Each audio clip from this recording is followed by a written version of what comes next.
Many people assume there are many peaceful verses in the Qur'an, and indeed there are several peaceful verses in the Qur'an.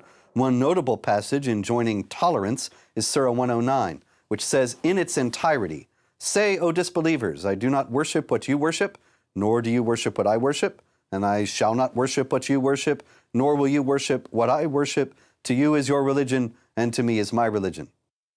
Other verses add to this seeming indifference the contention that Allah will ultimately judge the unbelievers and cast them into hell.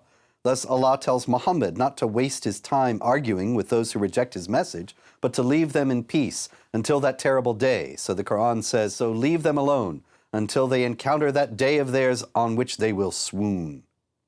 Above all, no Muslim should forcibly convert an unbeliever.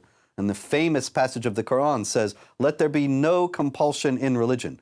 Truth stands out clear from error. Whoever rejects evil and believes in Allah has grasped the most trustworthy handhold that never breaks, and Allah hears and knows all things." Following this celebrated verse comes another threat of hell. Qur'an says, "Allah is the protector of those who have faith. From the depths of darkness, He will lead them forth into light.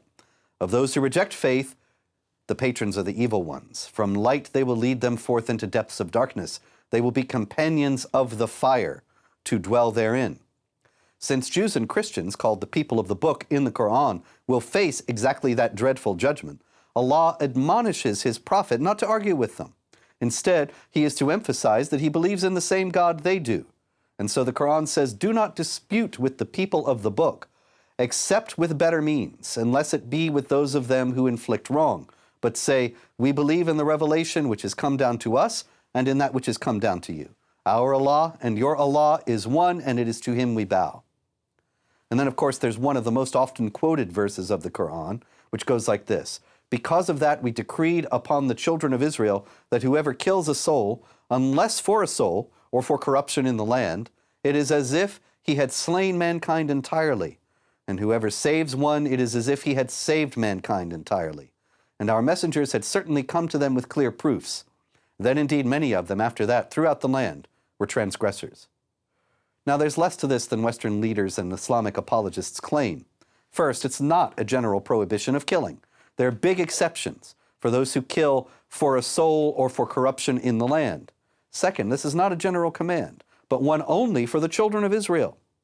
Third, many of them after that were transgressors, it says. So all that it's really saying is that Allah gave a command to the children of Israel and they transgressed against it.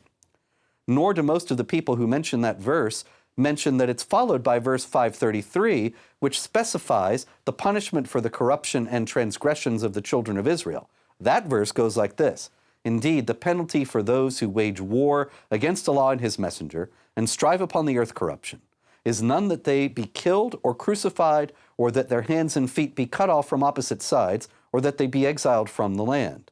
That is for them a disgrace in this world, and for them in the hereafter a great punishment." But what about the other passages enjoining tolerance and patience with unbelievers? Many traditional Islamic theologians and Qur'an commentators actually argue that violent material, such as the verse of the sword, which is the celebrated command to slay the idolaters wherever you find them, actually abrogates more relatively tolerant material. Now this means that whatever the Qur'an teaches about peace with unbelievers is superseded and overridden by passages enjoining violence. And that doctrine of abrogation is also based on the Qur'an itself. For more information about this, go to this website.